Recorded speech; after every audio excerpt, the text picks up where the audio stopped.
All right, Saturday, December 26, 2015. This will be our last post of the year for this week in Vorshlag. All right, so this is kind of a quick video, but it's going to be kind of a year in review of what's going on here at the Vorshlag shop. One of the big projects we tackled this year is a 69 Camaro. We started roughly in May and have a certain goal in mind of having it done in 2016. There's a lot of crazy construction that's happened on this car. It came in here as a rolling chassis. We kind of deconstructed it pretty far down to the tub and built the tube frame back up.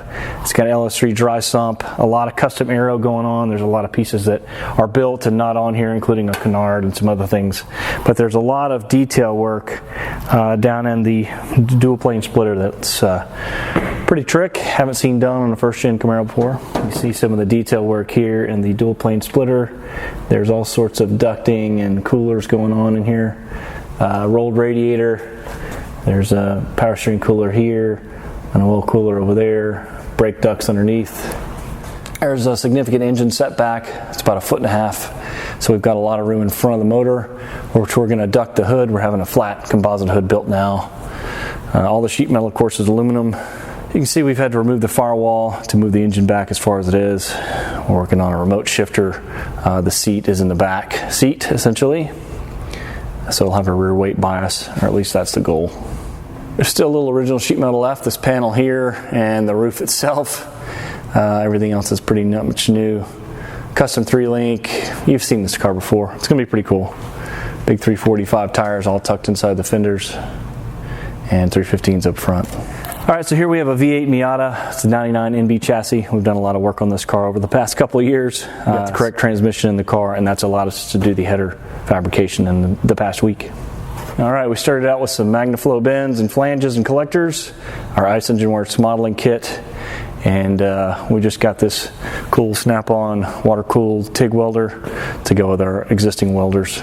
So here's kind of a in-process picture. You can see that there's already 2 tubes that have been built in stainless steel, 1 3/4 mandrel bends, and the Ice Engine Works modeling kit goes back here.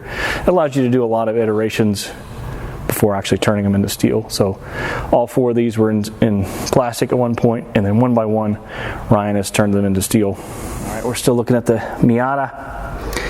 The front suspension obviously is C5 brakes, spindles, and custom control arms. Here inside you can see the steering shaft, and 2 of the tubes go on the outside, 2 will go on the inside. Kind of splits it right down the middle. It's a little hard to see down in there, but we've got a PowerMaster rotatable gear reduction starter to make room for the collector. So he'll start on this side. This is about 8 hours of work, including installing the starter.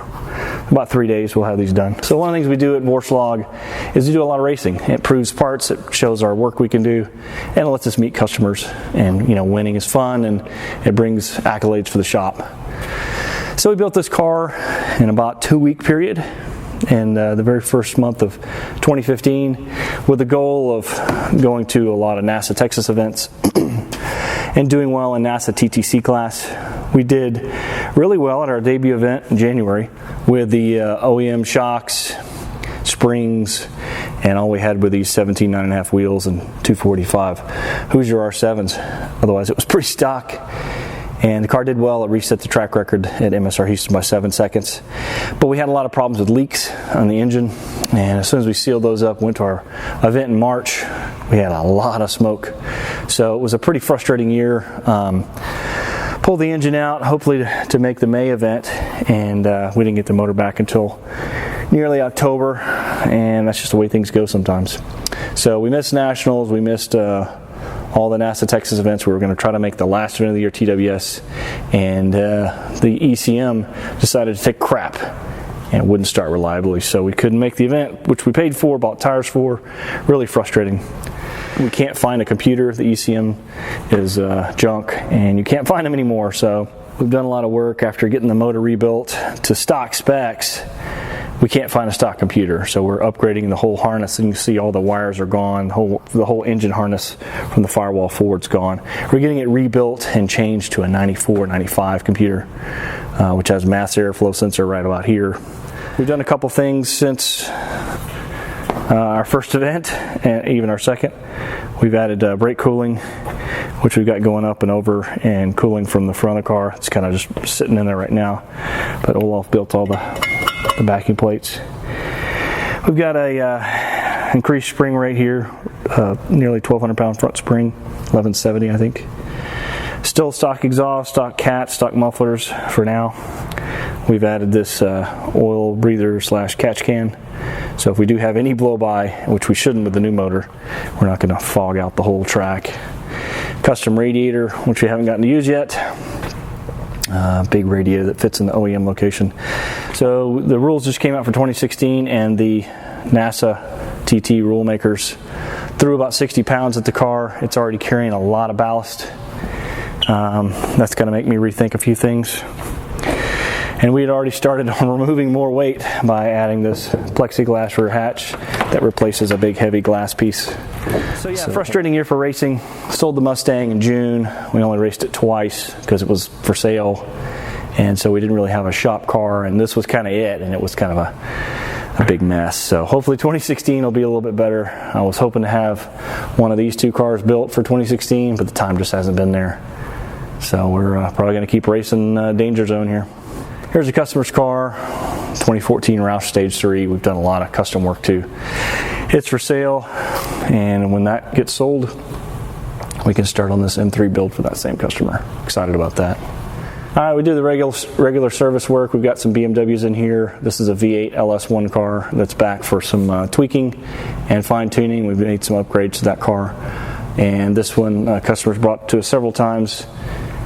And we're doing a new clutch pressure plate flywheel. It was a tight year for the business. We had a lot of inventory problems at the beginning of the year, and it wasn't until really mid-year that we had our camber plate, our main product that we create and sell, back in stock. It's because we bought these two CNC machines. Jason, Amy, and I have done a lot of work in this room the past year, past 12 months really, and we've gotten back in stock on everything, and we've actually got lots and lots of extra stock of parts. This is 3 different camber plates we're making at once here. So we're just got to convince our dealers and customers that we can ship same day again. There's no longer a long lead time or delays or back orders. So that's my goal in 2016, is to get everybody to realize that we're back in stock and they can buy again without waiting. Some other new products we're working on. Now that we have our own machines, we don't have to prototype through an outside CNC shop. We can make our own prototypes pretty quickly and cost effectively. This is a 5th gen Camaro camber plate we've been working on for a while. We're finally going into production on that. We should also have a 6th gen Camaro camber plate very soon.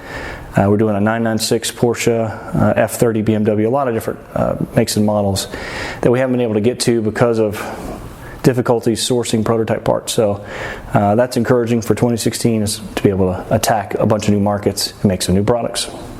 And don't forget, we've got our Vorshlag Open House and SCCA Annual Tech Day, February 20th, right here at Vorshlag 2016. So come check it out, or come by anytime. We're here Monday through Friday, 9 to 6. All right, thanks for checking in this week at Vorshlag. Last episode for 2015. See you next year.